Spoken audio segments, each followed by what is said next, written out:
Hello friends, welcome to panic Pandi horror stories. நான் உங்கள் முத்துப்பாண்டியன். இன்னைக்கு வீடியோவில் நான் சொல்ல போகிற சம்பவம் ஒரு சாதாரண சம்பவமே கிடையாது. இது பொள்ளாச்சி பகுதியில் நடந்த அதிபயங்கர அமானுஷ்ய திகில் சம்பவம். இந்த சம்பவத்தில் ஒரு தம்பதிகள் நள்ளிரவு நேரத்தில் தங்களோட 8 வயது குழந்தையோட 2 வீலர்ல அடர்ந்த காட்டு பகுதிக்குள்ள பயணம் பண்ணி இருந்திருக்காங்க. அப்படி அவங்க அந்த காட்டு வழி பாதையில கடக்கும் போது அந்த பகுதியில அலைஞ்சுக்கிட்டு இருந்த ஒரு ஆன்மா, அதாவது மலடின்னு எல்லாராலும் சொல்லப்பட்டு வேதனை தாங்காம தற்கொலை பண்ணி இறந்து போன ஒரு பெண்ணினுடைய ஆன்மா கிட்ட மாட்டிக்கிட்டு படாத பாடுபட்டிருக்காங்க. மேலும் அந்த ஆன்மா அந்த தம்பதிகளோட 8 வயசு குழந்தைக்கு என்ன மாதிரியான அசம்பாவிதங்களை ஏற்படுத்துச்சு, அந்த ஆன்மாவோட பிடியிலிருந்து அந்த குழந்தை முழுசா தப்பிச்சானா இல்ல அந்த ஆன்மாவால பழி வாங்கப்பட்டானான்ற அதிபயங்கர அமானுஷ்ய திகில் உண்மை சம்பவத்தை கொஞ்சம் கூட த்ரில்லிங் குறையாம அப்படியே இந்த வீடியோல பார்க்க போறோம். இந்த வீடியோ பயங்கர பேனிக்கா இருக்கும்.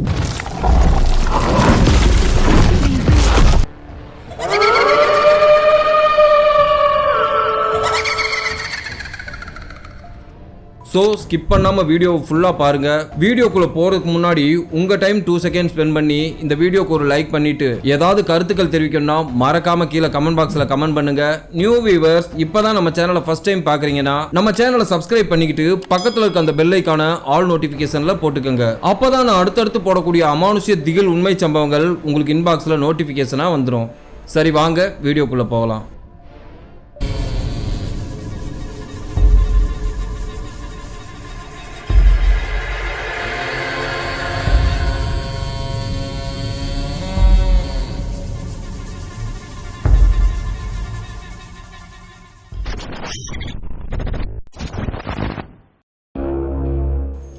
இந்த அமானுஷ்ய சம்பவம் நான் இன்ட்ரோல சொன்னது மாதிரி 2010ஆம் ஆண்டு பொள்ளாச்சியை சேர்ந்த சீனிவாசன் குடும்பத்துக்கு தான் நடந்திருக்கு.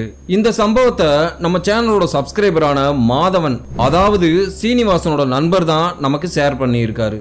இந்த சம்பவம் நடக்கும்போது சீனிவாசனோட மகன் சிவாவுக்கு 8 வயது இருக்குமா. சிவா வீட்டுக்கு ஒரே பையன்றதுனால சீனிவாசன் அவரை ரொம்பவே செல்லமா வளர்த்துட்டு வந்திருக்காரு. இந்த சீனிவாசன் பொள்ளாச்சி பகுதியில தேங்காய் கமிஷன் மண்டி நடத்திட்டு வந்திருக்காரு. அதாவது அந்த பகுதியிலிருந்து கிடைக்கக்கூடிய தேங்காய்களை மொத்தமா கொள்முதல் பண்ணி கேரளாவுக்கு எக்ஸ்போர்ட் பண்ணிக்கிட்டு இருந்தாரு. அவர் மனைவி தனலட்சுமி வீட்டுல ஹவுஸ் ஒய்ஃபா இருந்திருக்காங்க. அவருடைய மகன் சிவா அதே பகுதியில் இருக்கக்கூடிய ஒரு மெட்ரிகுலேஷன் ஸ்கூல்ல 3rd ஸ்டாண்டர்ட் படிச்சுட்டு இருந்தான். இந்த சீனிவாசனோட ஃபேமிலியை பத்தி சொல்லணும்னா அவரோட குடும்பம் கொஞ்சம் வசதியான குடும்பம். பொள்ளாச்சியிலிருந்து ஒரு 20 கிலோமீட்டர் டிஸ்டன்ஸ் தள்ளி இருக்கக்கூடிய ஒரு சிறிய கிராமம் தான் அவங்களோட பூர்வீகம். இந்த சீனிவாசனும் அவரோட அப்பா அம்மாவுக்கு ஒரே பையன். இந்த சீனிவாசன் கல்யாணத்துக்கு முன்னாடி அவரோட அப்பா அம்மாவோட சேர்ந்து விவசாயம், மாடு கண்ணுகளை கவனிச்சுட்டு வந்திருக்காரு. இவருக்கு கல்யாணம் ஆனதுக்கு பிறகு சீனிவாசனோட மனைவிக்கும் அவரோட அம்மாவுக்கும் அடிக்கடி சண்டைகள் வந்திருக்கு. பொதுவாகவே கூட்டு குடும்பங்கள்ல மாமியாருக்கும் மருமகளுக்கும் சண்டைகள் வர்றது சகஜம்தான். ஆனா இவங்களுக்குள்ள சண்டைகள் கொஞ்சம் அதிகமாவே நடந்திருக்கு. இந்த தொடர் சண்டையால மனமுடைஞ்ச சீனிவாசன் தன்னோட மனைவியை கூப்பிட்டுக்கிட்டு பொள்ளாச்சிக்கு தனி குடுத்தனம் வந்திருக்காரு. பொள்ளாச்சிக்கு வந்து சின்னதா ஒரு தேங்காய் கடை ஆரம்பிச்சிருக்காரு. அவரோட நேரத்துக்கு அந்த கடையில நல்ல லாபம் கிடைச்சதுனால ஒரு பெரிய தேங்காய் மண்டியே ஆரம்பிச்சிருக்காரு. ஒரு நாளைக்கு கிட்டத்தட்ட 3-4 லோடுகள் வரைக்கும் கேரளாவுக்கு தேங்காய்களை அனுப்பிச்சிருக்காரு. அந்த சூழ்நிலையில தான் ஒற்றுமையா இருந்த குடும்பத்துல தன்னோட மகன் தனி குடுத்தனம் போயிட்டானேன்றதை தாங்க முடியாத சீனிவாசனோட அப்பா நோய்வாய்ப்பட்டு இறந்து போயிடுறாரு. அவரோட மறைவுக்கு பிறகு சீனிவாசனோட அம்மா இங்கே வந்துருங்கப்பா, எல்லாரும் ஒன்னா இருக்கலாம்னு கூப்பிட்டுருக்காங்க. ஆனா சீனிவாசனுக்கு இங்க தொழில் நல்லா போய்கிட்டு இருக்கிறதுனால அவரு வர்றதுக்கு மறுத்தர்றாரு. நீ வந்து எங்களோட தங்குமான்னு கூப்பிட்டுருக்காரு. ஆனா அதுக்கு அந்த அம்மா தோட்டம் துறவு மாடு கண்ணை பார்த்துக்கிட்டு நான் நம்ம கிராமத்திலே இருந்துக்கிறேன்பான்னு சொல்லியிருக்காங்க. அதற்கு பிறகு சீனிவாசனுக்கு எப்பெல்லாம் நேரம் கிடைக்குதோ அப்பெல்லாம் குடும்பத்தோட போய் தன்னோட அம்மா வீட்டுல 2 நாள் தங்கிட்டு வர்றத வாடிக்கையா வச்சிருந்திருக்காரு. இப்படித்தான் அவங்களோட லைஃப் எந்த ஒரு ஸ்ட்ரகிள்ஸும் இல்லாம ஸ்மூத்தா போய்கிட்டு இருந்திருக்கு. இந்த சூழ்நிலையில தான் கிராமத்துல சீனிவாசனோட அம்மா மாட்டு கொட்டகையில சாணியில கால் வச்சு வலிக்கு கீழே விழுந்திருக்காங்கன்னு தகவல் வந்துச்சு. பயப்படுறதுக்கு ஒண்ணுமில்ல, லேசான பிராக்சர் தான் டாக்டர்கள் சொல்லியிருந்தாங்க. கொஞ்சம் ரெஸ்ட் எடுத்தா சரியா போயிரும்னு சொல்லியிருக்காங்க. இந்த செய்தியை கேள்விப்பட்ட சீனிவாசன் துடிச்சு போயிடுறாரு. உடனே தேங்காய் மண்டியிலிருந்து வீட்டுக்கு வர்ற வழியில ஒரு மட்டன் ஸ்டால்ல ஆட்டுக்கால் வாங்கிட்டு நேரா வீட்டுக்கு வந்திருக்காரு. வீட்டுல அவரோட மனைவி மட்டும் இருந்திருக்காங்க. சிவா அந்த நேரம் ஸ்கூலுக்கு போயிருந்தான். சீனிவாசன் தன்னோட மனைவி கிட்ட கிராமத்துல அம்மா வலிக்கு விழுந்துட்டாங்களாம், இன்னைக்கு சாயங்காலம் நம்ம போய் பார்த்துட்டு வரணும்னு சொல்லியிருக்காரு. இந்த ஆட்டுக்கால சூப் வச்சு வச்சு ரெடி பண்ணி வை, சாயங்காலம் சிவா ஸ்கூல் விட்டு வந்ததும் நம்ம ஒரு 5 மணி அளவுல கிராமத்துக்கு கிளம்பலான்னு சொல்லியிருக்காரு. அவர் தன்னோட மனைவி கிட்ட சொல்லிட்டு கமிஷன் கடைக்கு போயிருக்காரு. அன்னைக்குன்னு பார்த்து கேரளாவுக்கு 3 லோடு தேங்காய் ஏத்த வேண்டி இருந்துச்சு. சீனிவாசனும் முடிஞ்ச வரைக்கும் வேக வேகமா லோடுகளை ஏத்தி அனுப்புறாரு. ஆனா சாயங்காலம் 4 மணி ஆகியும் 2 லோடுகள் தான் போயிருந்துச்சு. இன்னும் 1 லோடு தேங்காய் வண்டிக்கு ஃபுல் பண்ணி அனுப்பணும். இங்க வீட்டுல சீனிவாசனோட மனைவி ஆட்டுக்கால் சூப்பெல்லாம் ரெடி பண்ணி வச்சுட்டு தன்னோட மகன் சிவாவோட வெயிட் பண்ணிக்கிட்டு இருந்தாங்க. நேரம் 4 மணி 5 மணின்னு போய்கிட்டே இருக்கு. சீனிவாசன் வந்த பாடுல.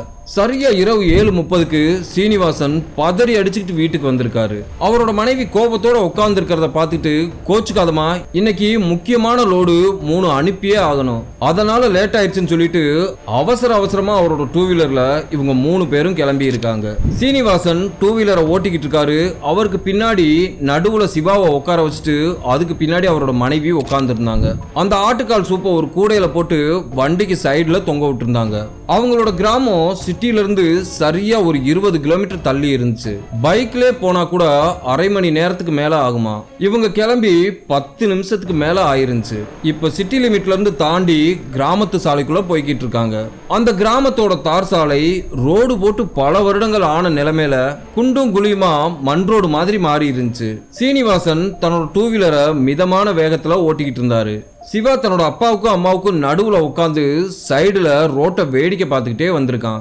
அது ஒரு மார்கழி மாதம்ன்றதுனால சாலைகள்ல எல்லாம் பனி பொழிஞ்சுக்கிட்டு பயங்கர குளிர்ச்சியா இருந்திருக்கு. அந்த மங்கலான நிலா ஒளியில அந்த காட்டு பகுதியை பார்க்கறதுக்கே ஒரு வித பயமா இருந்திருக்கு. சீனிவாசனுக்கு ஆல்ரெடி இந்த ரோடு பழக்கப்பட்ட ரோடுன்றதுனால அந்த வண்டியோட வெளிச்சத்துல கேஷுவலா ஓட்டிட்டு போயிருந்திருக்காரு. ஆனா அவரோட மனைவி தனலட்சுமிக்கு தான் பின்னாடி திரும்பி பார்க்கும்போது அந்த இரவும் அங்க எழும்பக்கூடிய காற்றோட இறைச்சலும் ஒருவித பய உணர்வை ஏற்படுத்துற மாதிரி இருந்திருக்கு. அப்படி இவங்க பயணம் பண்ணிக்கிட்டு இருக்கும்போது அவங்களோட மகன் சிவா அந்த காட்டுக்குள்ள ஒரு விஷயத்த பார்த்தறான். அந்த கருவேல முள் காட்டுக்குள்ள ஒரு பெண் நிக்கிற மாதிரி தெரிஞ்சிருக்கு. அதை பார்த்த சிவா அவங்க அம்மா கிட்ட, அம்மா பேய் பேயின்னு அந்த உருவத்தை காட்டியிருக்கான். சிவா காட்டின இடத்துல அவங்க அம்மா அந்த உருவத்தை பார்த்துருக்காங்க. அந்த இடத்துல வெள்ளை கலர்ல ஒரு உருவம் புகை மூட்டமா நிக்கிற மாதிரி தெரிஞ்சிருக்கு. அதை பார்த்து பயந்து போன தனலட்சுமி தன்னோட மகனோட கண்ணை பொத்திக்கிட்டு பதட்டத்தோட தன் கணவர்கிட்ட, எனக்கு வண்டியை கொஞ்சம் வேகமா ஓட்டுங்கன்னு சொல்லியிருக்காங்க. அதுக்கு சீனிவாசன், என்னமாச்சு, எதுக்காக இவ்வளவு வேகமா ஓட்ட சொல்ற, இந்த ரோட்ல வேகமா ஓட்ட முடியாதுமா, ரொம்பவே குண்டும் குழியுமா இருக்கு, நம்ம மெதுவா தான் போகணும்னு அவர் சொல்லிக்கிட்டு இருக்கும் போதே தனலட்சுமி வீச்சுன்னு கத்தி இருக்காங்க. அப்படி அவங்க அங்க என்ன பார்த்தாங்க, அந்த வெள்ளை கலர் உருவம் இப்போ இவங்களுக்கு பின்னாடி காத்துல மிதந்துகிட்டே பின்னாடியே விரட்டி வந்திருக்கு. அதை பார்த்து பயந்து போன தனலட்சுமி, என்னங்க வண்டிக்கு பின்னாடி ஒரு உருவம் விரட்டிக்கிட்டே வருதுன்னு சொல்லியிருக்காங்க. தனலட்சுமி இந்த மாதிரி சொன்னதும் சீனிவாசன் அவரோட 2 வீலர் சைடு மிரர்ல பார்த்திருக்காரு. அதை பார்த்து அவருக்கே தூக்கி வாரி போட்டிருந்திருக்கு. அப்படி அவர் அங்க என்ன பார்த்தார்னா, ஒரு 30 வயது மதிக்கத்தக்க பெண்மணி பற்கள் எல்லாம் கார படிஞ்சு வாயை திறந்துகிட்டு இவரோட மனைவிக்கு பக்கத்துல ஒட்டிக்கிட்டு பறந்து வர்ற மாதிரி தெரிஞ்சிருக்கு.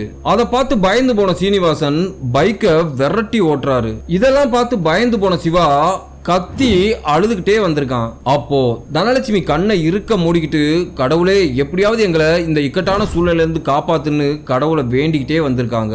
சீனிவாசனுக்கு இப்ப என்ன பண்றதுனே தெரியல. அந்த ஆன்மா பின்னாடியே மரண ஓலம் எழுப்பிக்கிட்டு கத்திக்கிட்டே வருது. சீனிவாசனுக்கு முகமெல்லாம் வேர்த்து ஒரு மாதிரி படபடன்னு வந்திருக்கு. தன்னோட மனைவியையும் குழந்தையையும் அந்த ஆன்மா கிட்ட இருந்து எப்படியாவது காப்பாத்தணும்ன்ற எண்ணம் மட்டும்தான் அவரோட மனசுல ஓடிக்கிட்டு இருந்திருக்கு. இப்போ அந்த பைக்கை எவ்வளவு வேகமா ஓட்ட முடியுமோ அவ்வளவு வேகமா ஓட்டி இருந்திருக்காரு. பைக் காத்த கிழிச்சுக்கிட்டு 80 கிலோமீட்டர் வேகத்துல போய்கிட்டு இருந்துச்சு. இப்போ ஒரு சாலையோட வளைவுல திரும்பி இருக்காங்க. எதிர்பாராத விதமா அந்த இடத்துல ஒரு பெரிய பள்ளம் இருந்திருக்கு. சீனிவாசன் அதை கவனிக்காம அவரோட பைக்கோட ஃப்ரண்ட் வீல அந்த பள்ளத்துல விட்டுறாரு. மடார்னு ஒரு பெரிய சத்தத்தோட அந்த 2 வீலர் கீழே விழுந்திருக்கு. பைக்ல இருந்து சீனிவாசன் ஒரு பக்கமும் அவரோட மனைவி ஒரு பக்கமும் சிவா ஒரு பக்கமும் தூக்கி வீசப்பட்டிருக்காங்க. சைட்ல தொங்க விட்டு அந்த ஆட்டுக்கால் சூப்பு பாத்திரம் ஓபன் ஆகி தரை முழுவதும் செதறி கிடந்திருக்கு.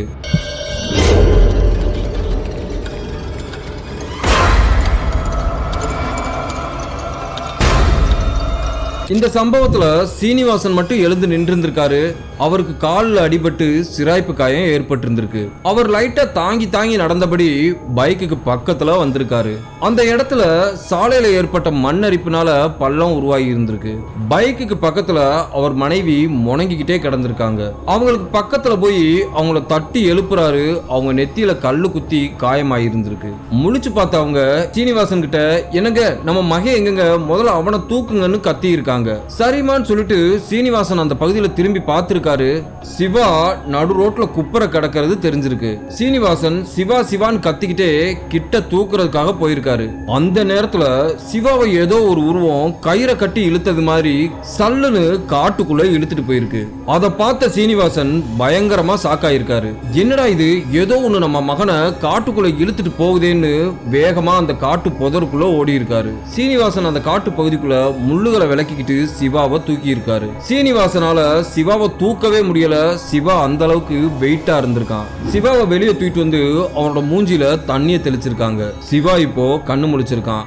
அவன் எதையோ பார்த்து பயந்தது மாதிரி அவங்க அப்பாவையும் அம்மாவையும் பார்த்து திருதிருன்னு முழிச்சிருந்திருக்கான். இப்போ சீனிவாசன் தரையில கடந்த தன்னோட பைக்கை எடுத்து ஸ்டார்ட் பண்ணி, சீக்கிரம் வண்டியில வந்து உட்காருங்க, இந்த இடத்துல இதுக்கு மேல கொஞ்ச நேரம் கூட இருக்கக்கூடாது, முதல்ல இங்க இருந்து கிளம்பணும்னு சொல்லியிருக்காரு. தனலட்சுமியும் சிவாவும் வண்டியில ஏறி உட்கார்ந்ததும் ஒரு வழியா அவரோட கிராமத்தை வந்து அடைஞ்சிடறாங்க. இவங்க அவங்களோட கிராமத்துக்குள்ள நுழையும் போது ஊரே அடங்கி இருந்துச்சு. இவங்க போய் அவங்க வீட்டு கதவை தட்டினதும் சீனிவாசனோட அம்மா நொண்டிக்கிட்டே வந்து கதவை திறந்து விட்டுருக்காங்க. அவங்களோட கால்ல ஏதோ ஒரு மூலிகை பத்து போட்டிருந்தாங்க. சீனிவாசன் தன்னோட அம்மா கிட்ட நலம் விசாரிச்சுட்டு வர்ற வழியில அவங்களுக்கு நடந்த விஷயத்த அவங்க அம்மா கிட்ட சொல்லி இருக்காரு. அதை கேட்ட சீனிவாசனோட அம்மா சீனிவாசனை பயங்கரமா திட்டி இருக்காங்க.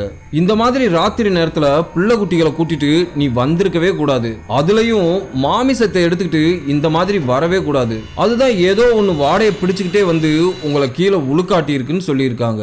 இப்போ அவங்க எதேச்சியா தன்னோட பேரன் சிவாவை பார்த்து வாடான்னு கூப்பிட்டு இருக்காங்க. ஆனா சிவா எதையோ பார்த்து மிரண்டது மாதிரி திருதிருன்னு முழிச்சுக்கிட்டே நின்று இருந்திருக்கான். அதை பார்த்த சீனிவாசனோட அம்மாவுக்கு பேரதிர்ச்சியா இருந்திருக்கு.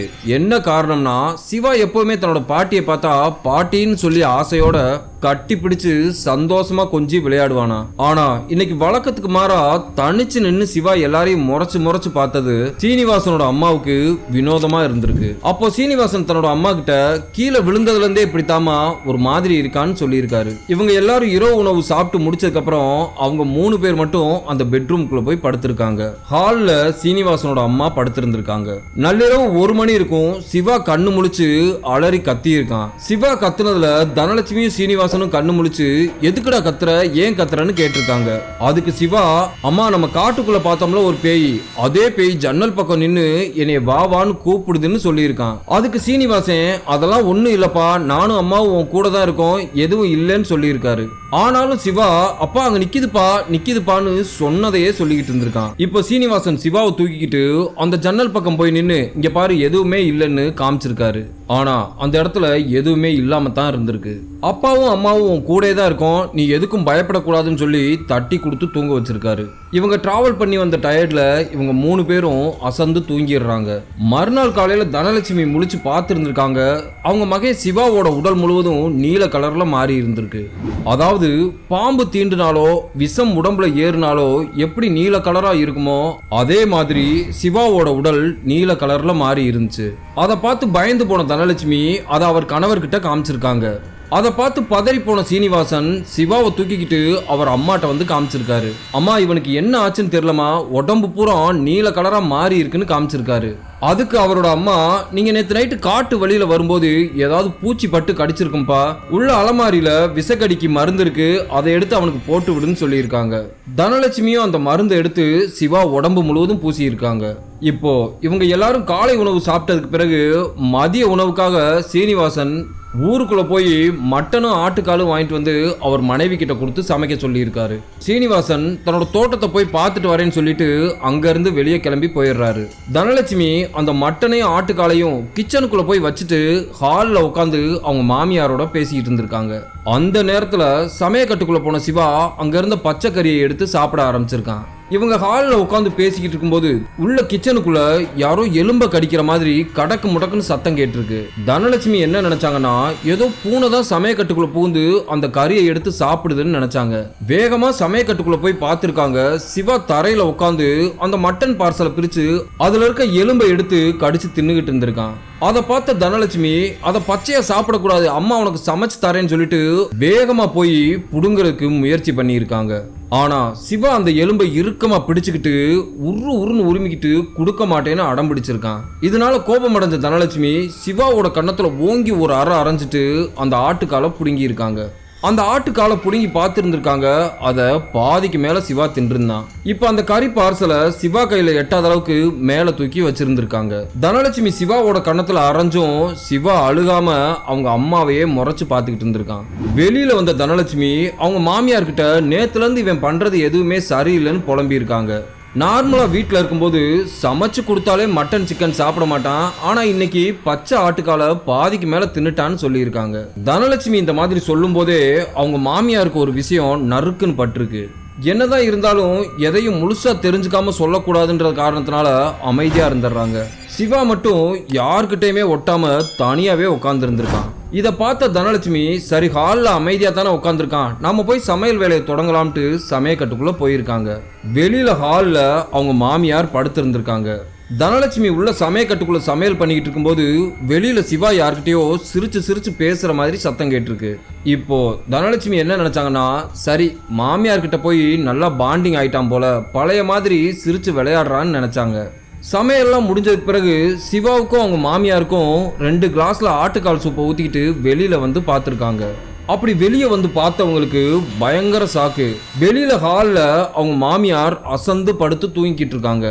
ஆனா வீட்டுக்கு வெளியில மாட்டு கொட்டகையில சிவா யார் கூடயோ சிரிச்சு சிரிச்சு பேசுற மாதிரி சத்தம் கேட்டிருக்கு. தனலட்சுமி வேகமா வெளியே வந்து சிவா கிட்ட யார்கிட்டடா பேசிக்கிட்டு இருக்கேன்னு கேட்டிருக்காங்க. அதுக்கு சிவா எதிரில் கையை காமிச்சு இந்த அக்கா கூட தாமா பேசிக்கிட்டு இருக்கேன்னு சொல்லியிருக்கான். சிவா கையை காட்டின இடத்துல தனலட்சுமி பார்த்துருக்காங்க. அவங்க கண்ணுக்கு அந்த இடத்துல எதுவுமே தெரியல. மதியம் உச்சி வெயில் நேரத்துல பையன் எதையோ பார்த்து பயந்துருப்பான் போலன்னு சொல்லிட்டு வேகமா வீட்டுக்குள்ள கூட்டிட்டு வந்துடுறாங்க. இப்போ தனலட்சுமி மனசுல ஒரு விஷயம் உறுத்துது. தன்னோட மகனுக்கு ஏதோ ஒன்று சரியில்லைன்றது மட்டும் அவங்களுக்கு நல்லா புரியுது. மாமியாருக்கும் சிவாவுக்கும் ஆட்டுக்கால் சூப்பெல்லாம் குடிக்க கொடுத்துருக்காங்க. அவங்க பார்த்த இந்த விஷயத்தை பத்தி அவங்க யாருக்கிட்டையுமே எதுவுமே சொல்லல. இப்போ தோட்டத்துக்கு போன சீனிவாசன் வீட்டுக்கு வந்துடுறாரு. மதிய உணவு எல்லாரும் சேர்ந்து உட்காந்து சாப்பிட்றாங்க. சிவா எப்பவுமே அவனுக்கு வைக்கக்கூடிய சாப்பாடை கொஞ்சோண்டு தான் சாப்பிடுவான். ஆனா இன்னைக்கு வழக்கத்துக்கு மாறா ஒரு தட்டு சாப்பாடையும் வேகமா சாப்பிட்டுருக்கான். அதை சாப்பிட்டு முடிச்சுட்டு எனக்கு சாப்பாடு இன்னும் வேணும் போடுன்னு கேட்டிருக்கான். இதை பார்த்த சீனிவாசன் போதுண்டா தம்பி, சாப்பாடு நிறைய சாப்பிடக்கூடாது, நீ ஆல்ரெடி நிறைய சாப்பிட்டுட்ட, போதும்னு சொல்லியிருக்காரு. அதுக்கு சிவா எனக்கு சாப்பாடு வேணும், எனக்கு பசிக்குது, சாப்பாடு போடுன்னு சொல்லி ஆங்காரமா கத்தியிருக்கான். இதை பார்த்த சிவாவோட பாட்டிக்கு தெரிஞ்சு போயிருது தன்னோட பேரன் உடம்புல ஏதோ ஒரு ஆன்மா புகுந்துருக்குன்னு. அப்படி அவங்க எல்லாரும் சாப்பிட்டு முடிச்சோடனே சீனிவாசனோட அம்மா சீனிவாசனை கூப்பிட்டு இவனை கூப்பிட்டுக்கிட்டு நம்ம குலதெய்வம் கோயிலுக்கு போயிட்டு வா, 3 பேரும் போய் நல்லா சாமியை கும்பிட்டுட்டு வாங்க, ஏதாவது பயந்த கோளாறு இருந்தா கூட விலகிரும்னு சொல்லியிருக்காங்க. சரின்னு சொல்லிட்டு இவங்க கிராமத்துல இருக்கக்கூடிய அவங்களோட குலதெய்வமான ஐயனார் கோவிலுக்கு போயிருக்காங்க. கோயிலுக்கு பக்கத்துல வந்ததும் உள்ள வரமாட்டேன்னு சிவா பயங்கரமா அடம் பிடிச்சிருக்கான். சீனிவாசனும் தனலட்சுமியும் சிவாவை இழுத்துட்டு போறதுக்கு எவ்வளவோ முயற்சி பண்றாங்க. ஆனா அவங்களாலே சிவாவை கண்ட்ரோல் பண்ண முடியல. சிவா அவங்க 2 பேரோட கையையும் உதறி விட்டுட்டு ஓட்டமா ஓடி வீட்டுக்கே திரும்ப வந்திருக்கான். இவங்க 2 பேரும் வீட்டுக்கு வந்து பார்க்கும்போது நெல் மூட்டைகள் அடிக்கக்கூடிய ஸ்டோர் ரூம்குள்ள சிவா ஒளிஞ்சிருந்திருக்கான். சீனிவாசன் அந்த அறைக்குள்ள போய் பார்க்கும்போது திருன்னு அவரை முறைச்சுக்கிட்டே நான் எங்கேயும் வரமாட்டேன், நான் எங்கேயும் வரமாட்டேன்னு கத்திக்கிட்டே இருந்திருக்கான். அதை பார்த்த சீனிவாசனோட அம்மா சீனிவாசன் கிட்ட தம்பி நீ முதல்ல போய் நம்ம கோயில்ல குறி சொல்லக்கூடிய சாமியாடியை கூட்டிட்டு வான்னு சொல்லியிருக்காங்க. இவனோட உடம்புல ஏதோ காத்து கருப்பு தான் அண்டி இருக்கும்னு சொல்லியிருக்காங்க. சீனிவாசன் போய் அந்த சாமியாடிய வீட்டுக்கு கூட்டிட்டு வந்துடுறாரு. அவர் வந்து சிவாவை பார்த்ததுமே சொல்லிடுறாரு இந்த பையனோட உடம்புல ஏதோ ஒரு ஆன்மா புகுந்திருக்குன்னு. இந்த பையன் உடம்புல இருக்க அந்த ஆன்மாவை ஓட்டித்தான் ஆகணும், அப்படி இல்லைன்னா அது அந்த பையனோட உயிருக்கே ஆபத்தா முடிஞ்சிரும்னு சொல்லியிருக்காரு. இன்னைக்கு நான் சொல்லக்கூடிய ஜாமான்கள் எல்லாம் வாங்கி வைங்க, நைட்டு அந்த பூஜையை நடத்தியே ஆகணும்னு சொல்லியிருக்காரு. அந்த சாமியாடி சொன்னது மாதிரியே சிவாவோட அப்பா அந்த பூஜை ஜாமான்களை எல்லாம் வாங்கி வச்சிடறாரு. சிவாவை அந்த பூஜையில உட்கார வச்சிடறாங்க. சிவா அந்த உடுக்கை சத்தத்துக்கு பயங்கரமா ஆடி இருக்கான். இப்போ சாமி ஆடி அந்த சிவா உடம்புல இருந்த அந்த ஆன்மா கிட்ட, ஏய் யார் நீ, எதுக்காக எங்களோட பிள்ளைய தொட்டன்னு கேட்டதுக்கு அந்த ஆன்மா சிவாவோட உடம்புல இருந்து பேச ஆரம்பிக்குது. என்னோட பெயரு லட்சுமி, என்னோட ஊரு பக்கத்து கிராமம்தான். எனக்கு கல்யாணம் ஆகி ரொம்ப நாளா பிள்ளையே இல்லாம இருந்துச்சு. என்னோட மாமியாரும் நாத்தனாரும் என்னை பார்க்குற நேரத்திலலாம் மலடின்னு திட்டிக்கிட்டே இருந்தாங்க. அந்த வேதனையை தாங்க முடியாம நான் தற்கொலை பண்ணிக்கிட்டேன். அதுக்கு பிறகு என்னோட புருஷன் இன்னொரு பொண்டாட்டி கட்டி சந்தோஷமா வாழ்ந்துகிட்டு இருக்கான். அதுல இருந்து என்னோட ஆன்மா நிம்மதி இல்லாம அந்த காட்டுக்குள்ளே அலைஞ்சுகிட்டு இருக்குன்னு சொல்லியிருக்கு.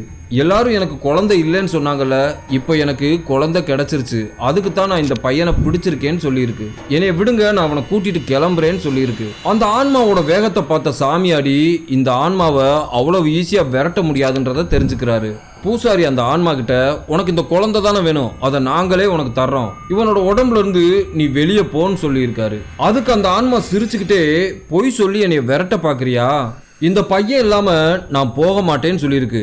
இவனை எனக்கு கொடுக்குறேன்னு சத்தியம் பண்ணி கொடு, நான் இவன் உடம்ப விட்டு இறங்குறேன்னு சொல்லியிருக்கு. அதுக்கு பூசாரி அந்த ஆன்மாவோட கையை பிடிச்சு, எந்த இடத்துல நீ இவனை பிடிச்சியோ அந்த எல்லையில போய் நில்லு, பின்னாடியே நான் இவனை கொண்டு வந்து உனக்கு தர்றோம்னு சொல்லியிருக்காரு. இப்போ சிவாவோட உடம்புல இருந்து ஒரு வெள்ளை கலர்ல புகை மாதிரி ஒரு ஆன்மா வெளியேறி இருந்திருக்கு.